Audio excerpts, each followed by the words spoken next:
সকালে আমি বাথরুমে ঢুকলাম। শাওয়ার ছেড়ে দাঁড়িয়েছিলাম। জল পড়ছিল মাথা থেকে পিঠ হয়ে বুক গলা হয়ে নিচে। চুল ভিজে গায়ে লেপ্টে গেছিল। শরীরে হালকা কাঁপুনি। আর মন যেন কুয়াশায় ডুবেছিল। দরজা আধখোলা ছিল। হঠাৎ টুপটাপ শব্দ ছাড়াও একটা নিঃশ্বাস কানে এলো। আমি তাকিয়ে দেখি দরজার পাশে দাঁড়িয়ে আবির। চোখে জল। নাকি আগুন বুঝিনি। আমি বললাম, তুমি এখানে কেন? আবির বলল, তোমার চুলের জল আমার ঘর পর্যন্ত পৌঁছেছে। আমি থামতে পারিনি। তুমি চাইলে চলে যাব। তুমি চাইলে থাকব। আমি চুপ। শুধু জল পড়ছিল। তবুও মনে হচ্ছিল এই জলের নিচে আগুন জ্বলছে। আবির আস্তে করে দরজা ঠেলে ঢুকে এলো। চোখে গভীর একটা আলো। আমি একটুও সরিনি, তবুও ভেতরে কাঁপছিলাম। আবির বলল, তুমি জানো না, তোমার ভেজা গায়ে জল পড়ার শব্দ আমার নিঃশ্বাস আটকে দেয়। আমি বললাম, তুমি ভুল করছ। আবির বলল, এই ভুলেই আমি বাঁচতে চাই। এই ভুলেই আমি হারিয়ে যেতে চাই তোমার গায়ে। আবির আমার এক হাত ধরে টেনে নিল নিজের দিকে। শাওয়ারের নিচে দুজন দাঁড়িয়ে, জল পড়ছিল। শরীর ভিজছিল। মনও ভিজে গেছিল। আবির আস্তে করে আমার বুকে হাত দিয়ে ছুল। আমার শ্বাস থেমে গেছিল। তবুও আমি বাধা দিলাম না। আবির বলল, তুমি যদি না চাও, আমি থেমে যাব। আমি চোখ বন্ধ করলাম। আবির বুঝে গেল। তারপর আবিরের ঠোঁট আমার ঠোঁটে। নরম। ভেজা। তবুও একটা ঝড়। আবিরের হাত এবার পিঠে। ধীরে ধীরে বুকে। আমি নিঃশব্দে আবিরের গলা জড়িয়ে ধরলাম। জল আমাদের শরীর ভাসিয়ে দিচ্ছিল। তবুও নিচে ছিল আগুন। আবির বলল, তুমি যদি 1 ঘন্টা আমাকে দাও, আমি সারা জীবন এই 1 ঘন্টা নিয়ে বাঁচব। আমি বললাম, এই 1 ঘন্টা যদি পাপ হয়, তবে আমি সেই পাপেই ডুবে থাকতে চাই। আবির আমাকে জড়িয়ে ধরল আরও জোরে। আমার ঘাড়ে ঠোঁট। গালে কিস। বুকে স্পর্শ। আমি আবিরের কানে বললাম, আরও কাছে এসো। আবির বলল, এই জল, এই গন্ধ, এই শরীর, সব আমার। একটা দীর্ঘ নিঃশ্বাস। একটা জড়ানো শরীর। একটা শব্দহীন ভালোবাসা। ঘণ্টা পেরিয়ে যাচ্ছিল। তবুও মনে হচ্ছিল সময় থেমে গেছে। জল থামেনি। আমরাও না। প্রিয় দর্শক, আজ তোমাদের জন্য এনেছি এক অন্যরকম গল্প। এই গল্পে আছে এমন কিছু মুহূর্ত যা শোনার পর তোমার শরীর ভিজে যেতে পারে, মন কাঁপতে পারে, আর রাতের ঘুম হারিয়ে যেতে পারে। তাই এখনই বলে রাখছি, ভিডিওটা শুরু করার আগে 1 গ্লাস ঠান্ডা পানি পাশে রাখো। একটা রুমাল বা টিস্যু নাও। আর মন খুলে অনুভব করো।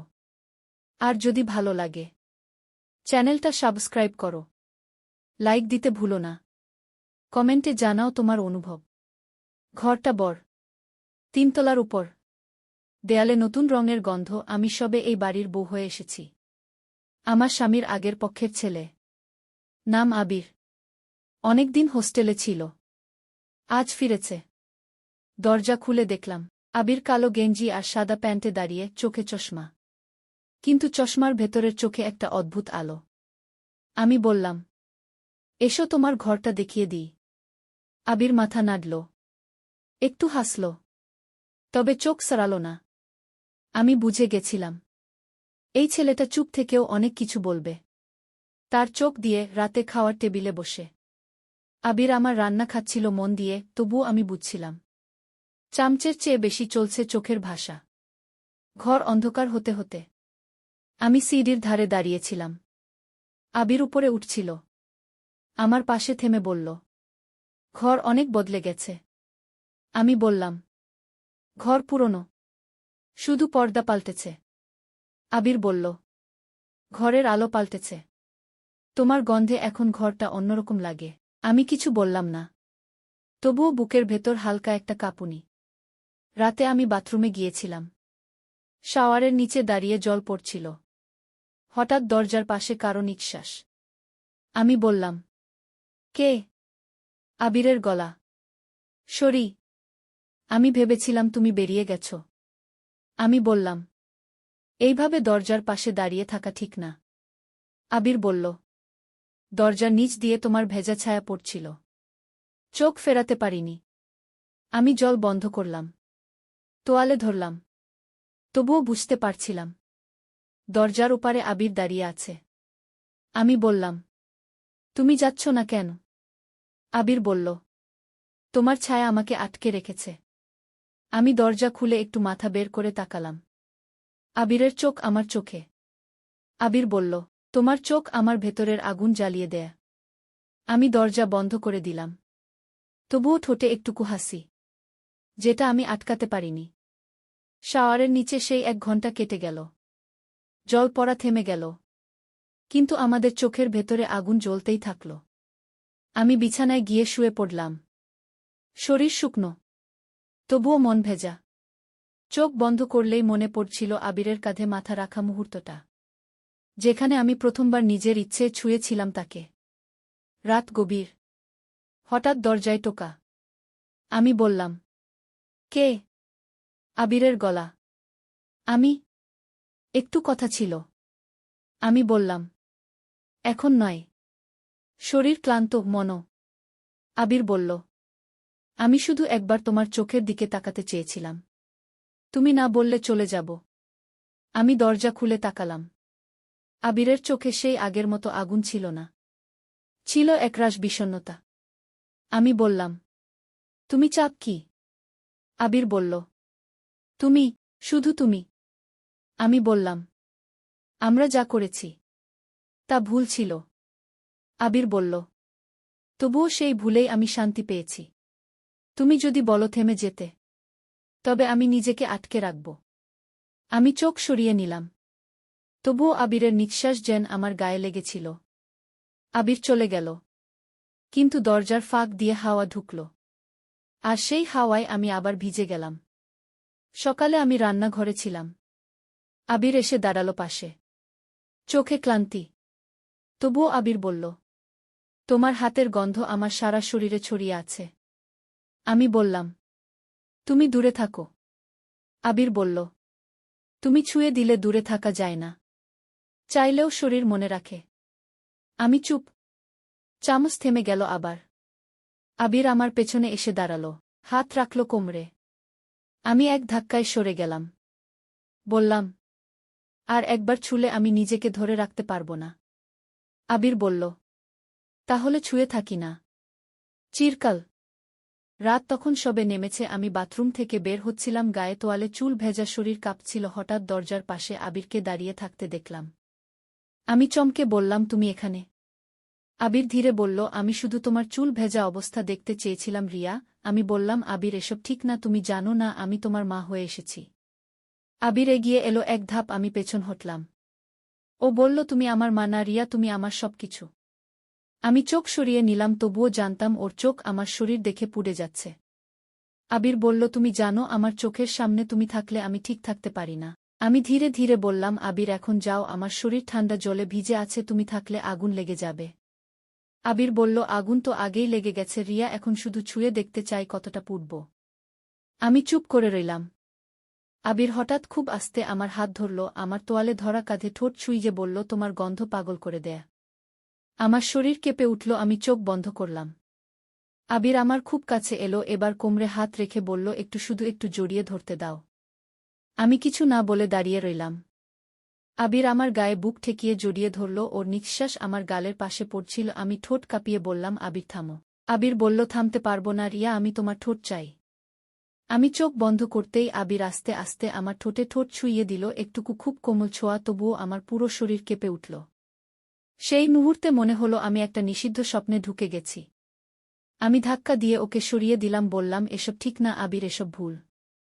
আবির বলল, এই ভুলেই আমি বাঁচি, এই ভুলেই আমি ঘুমাই। আমি ঘরে চলে এলাম, দরজা বন্ধ করেও বুঝতে পারছিলাম ওর কিসের সেই ছোঁয়া আমার ঠোঁটে এখনো আছে, ওর বুকের ঘ্রাণ আমার শরীরে মিশে গেছে।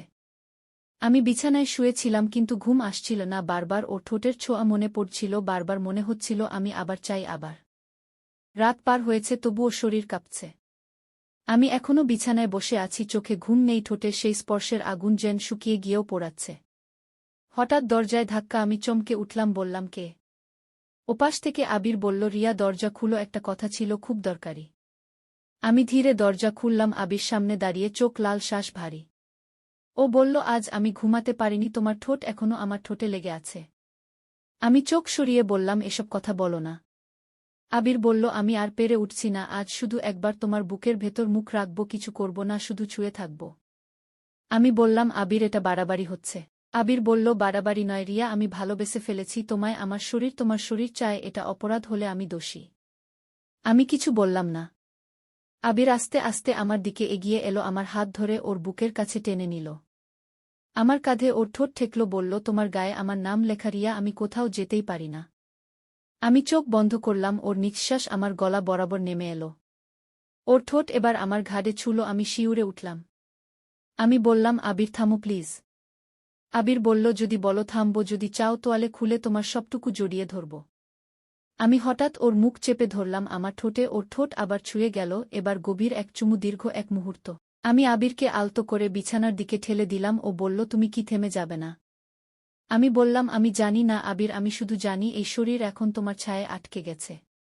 ও বলল, তাহলে আমি আজ রাতে শুধু তোমার ছায়ার নিচে শুয়ে থাকব, কিছু করব না, শুধু তোমাকে জড়িয়ে ঘুমাব। আমি চুপ করেই ওর বুকের ভেতর মুখ রাখলাম, ওর গন্ধ আমার চুলে মিশে গেল। রাত তখন নিঃশব্দ, শুধু আবিরের বুকের ধাক্কা আর আমার নিঃশ্বাস একসাথে মিলিয়ে যাচ্ছিল। এই ভুলের মধ্যে যে শান্তি আমি খুঁজে পেলাম, সেটা সত্যি ভালোবাসা ছাড়া আর কিছু ছিল না। সকাল হয়ে গেছে। আকাশে রোদ উঠেছে, তবুও আমার ঘরের পর্দা নামানো আলো ঢুকছে না। আবির এখনো ঘুমিয়ে আমার পাশে বুকের মধ্যে মুখ গুজে রেখেছে। ওর নিঃশ্বাস এখনো আমার গলা ছুঁয়ে যাচ্ছে, আমি চোখ বন্ধ করে অনুভব করছিলাম। গত রাতটা স্বপ্ন ছিল না, সেই চুমু, সেই জড়িয়ে ধরা, ওর বুকের তাপ, সব কিছুই সত্যি ছিল। আমার গায়ে আজও আবিরের ছোঁয়া লেগে আছে, ঠোঁটে লেগে আছে ওর ঠোঁটের চাপা নরম চুমু। আমি আলতো করে ওর মাথায় হাত রাখলাম আর চুলে আঙুল চালালাম। আবির তখনও ঘুমিয়ে, কিন্তু যেন ঠোঁটের কোণায় হাসি। আমি মনে মনে বললাম, যদি সময় থেমে যেত, যদি কেউ না জানত, তবে হয়তো আমি চিরকাল এই বুকে পড়ে থাকতাম। কিন্তু বাস্তব ছায়ার নিচে থাকা দেয় না। আমি ধীরে বিছানা ছেড়ে উঠে পড়লাম, তোয়ালে পরে দাঁড়িয়েছিলাম জানালার ধারে। হঠাৎ পেছন থেকে আবির বলল, রিয়া তুমি চলে যাচ্ছ? আমি চোখ সরিয়ে বললাম, হ্যাঁ। আবির বলল, কোথায় যাবে তুমি, যেখানে আমি নেই? আমি বললাম, সেখানে যাব যেখানে তোমার ছায়া আমার গায়ে না লাগে। আবির উঠে দাঁড়ালো, এগিয়ে এসে বলল, কাল রাতে তুমি শুধু শরীর দেয়নি, তুমি আমায় বেঁধে ফেলেছ ভালোবাসার ছায়ায়। আমি চোখে জল নিয়ে বললাম, এই ছায়ায় আমি পুড়ে মরব একদিন। আবির বলল, আমি যেতে দেব না রিয়া। আমি বললাম, ভালোবাসা মানেই সব পাওয়া নয়, অনেক সময় ছেড়ে দেওয়াটাও ভালোবাসা। আবির বলল, তবে একটা শেষ অনুরোধ। আমি বললাম, বলো। আবির বলল, শেষবারের মতো জড়িয়ে ধরো আমায়, যেন সারা জীবন তোমার শরীরের গন্ধ মনে থাকে। আমি কাঁপা গলায় বললাম, এসো। আবির জোরে আমাকে জড়িয়ে ধরল ওর বুকের ভেতর। আমি মুখ গুজে বললাম, ভুল ছিল, কিন্তু এই ভুলে আমি ভালোবাসা খুঁজে পেয়েছি। আবির বলল, তুমি আমার প্রথম পাপ, তুমি আমার শেষ প্রার্থনা। আমি ওকে ছেড়ে সরে এলাম, চোখে জল, ঠোঁটে কাঁপুনি। আমি বললাম, চললাম আবির। আবির আর কিছু বলল না, শুধু পেছন থেকে বলে উঠল, রিয়া তোমার ছায়া আমি কোনোদিন ছাড়তে পারব না। আমি দরজা দিয়ে বেরিয়ে গেলাম, কিন্তু মনে হচ্ছিল আবিরের হাত আমার কাঁধে এখনো পড়ে আছে। আমি জানি আমরা ভুল করেছিলাম, তবুও সেই ভুলে এক অন্যরকম